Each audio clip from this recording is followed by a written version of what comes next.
बच्चों कक्षा 8 का विषय हिंदी का प्रथम एकम है तेरी है जमी। यह एक प्रार्थना गीत है। यस, इस कविता में ईश्वर के प्रति कृतज्ञता का आभार व्यक्त किया गया है। ऐसा ही एक प्रार्थना गीत कक्षा 6 में हमने पढ़ा है, जो अभी हम स्कूल में हर रोज प्रार्थना के स्वरूप में बोलते हैं, जिसके शब्द है, इतनी शक्ति हमें दे न दाता, मन का विश्वास कमजोर होना। तो यह भी प्रार्थना गीत है, यह आप पढ़ लीजिएगा। और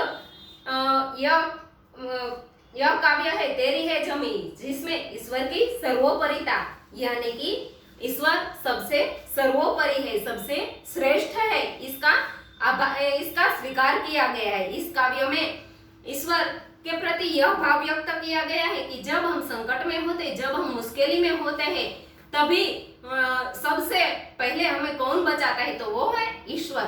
ऐसे अभी हम कह सकते हैं कि कोरोना यानी कि कोविड-19 जैसी महामारी अभी चल रही है, तो इसमें डॉक्टर, नर्स, सफाई कामदार, यह सब या आरोग्य विभाग के सभी कर्मचारी वह हमारी मदद तो कर ही रहे हैं, लेकिन इससे हमें कोई बचा सकता है तो वो है ईश्वर। ईश्वर की मर्जी से यह धरती जलती है। ईश्वर बहुत बड़े दयालु है और किसी भी मुश्किल के संकट के समय में हमें सबसे पहले ईश्वर की याद आती है। ईश्वर है वह सभी मुसीबत से छुटकारा भी दिला सकते हैं। तो इस काव्य में, इस प्रार्थना गीत में ईश्वर के प्रति एक विश्वास प्रकट किया गया है कि हे ईश्वर, तुम्हारी शक्ति पर हमें बहुत श्रद्धा है, आस्था है। तो यह प्रार्थना गीत है, पहले हम मोबाइल के जरिए यह सुनेंगे।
यह काव्य है तेरी है जमी, जिसकी प्रथम पंक्ति हमने मोबाइल के जरिए सुनी, जिसके लिंक मैं इसके साथ ही ग्रुप में आपको सेंड कर दूंगी। आप सब YouTube के जरिए पूरा काव्य सुन लेंगे।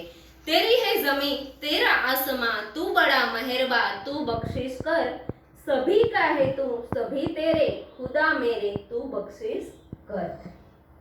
यह तेरी है जमी यानी कि ईश्वर की यह जमी है, यह धरती है वह ईश्वर की दी हुई है, ईश्वर का ही दिया हुआ आकाश है।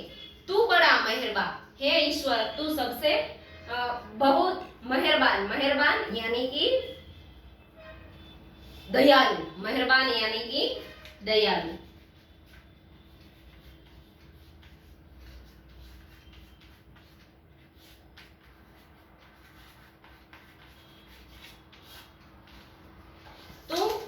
बड़ा मेहरबान यानी कि तू बहुत दयालु है, हे ईश्वर, तेरी मर्जी से सभी का है तू सबका है।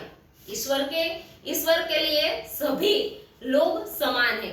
लोगों के मन में ऐसा होता है कि यह मेरा यह तेरा, लेकिन ईश्वर के मन में ऐसा कुछ होता नहीं। ईश्वर के लिए सभी लोग, सभी मनुष्य एक समान है, यानी कि सभी का है तू सबका है और सब तेरे है। खुदा मेरे तू बख्शिश कर, खुदा यानी कि ईश्वर, खुदा का अर्थ होता है ईश्वर। तू बख्शिश कर, बख्शिश यानी कि भेंट और उपहार होता है, लेकिन इस प्रार्थना गीत में बख्शिश का अर्थ क्षमा करना, माफ करना इस स्वरूप में लिया गया है। इसलिए हे खुदा, यदि हमसे कोई गलती या भूल हो जाती है तो तुम हमें माफ करना। तेरी मर्जी से ए मालिक हम इस दुनिया में आए, तेरी रहमत से हम सब ने ये जिस्म वो जा पाए हैं। तेरी मर्जी से, तुम्हारी मर्जी से यानी कि ईश्वर की इच्छा से ही, ईश्वर की इच्छा हुई इसीलिए इस धरती पर हमें जन्म मिला है। जिस्म यानी कि शरीर और जहां यानी कि प्राण, जिसे हम जी कहते हैं। तो ईश्वर की मर्जी से ही इस दुनिया में हम आए हैं। तुम्हारी रहमत, रहमत यानी कि कृपा, तुम्हारी कृपा से इस धरती पर हमें जन्म मिला है।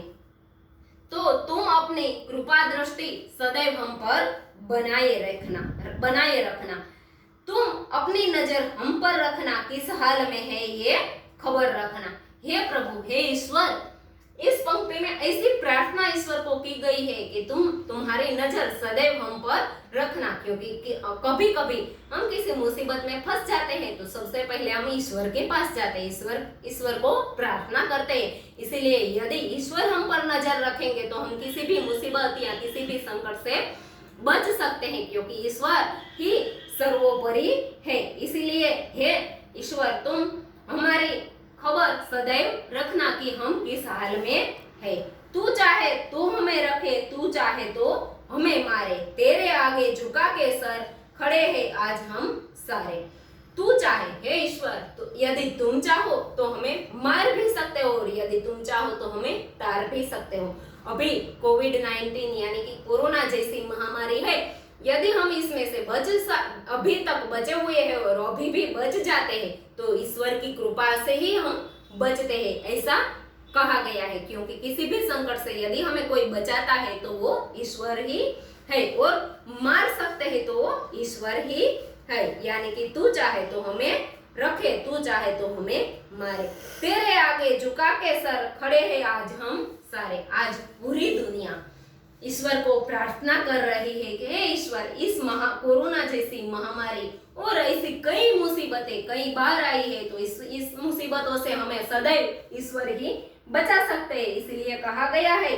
और इस महामारी के दरमियान यह प्रार्थना गीत, ठीक यह पंक्ति इसी के संदर्भ में लागू भी होती है कि आज सारी दुनिया, आज सारा विश्व उसके सामने सर झुका के खड़ा है कि हे ईश्वर, आज तुम हमें इस मुसीबत से तार दो। वो सबसे बड़ी ताकत वाले यानी कि सर्वशक्तिमान ईश्वर है, वो सर्वोपरि है, सर्वशक्तिमान है।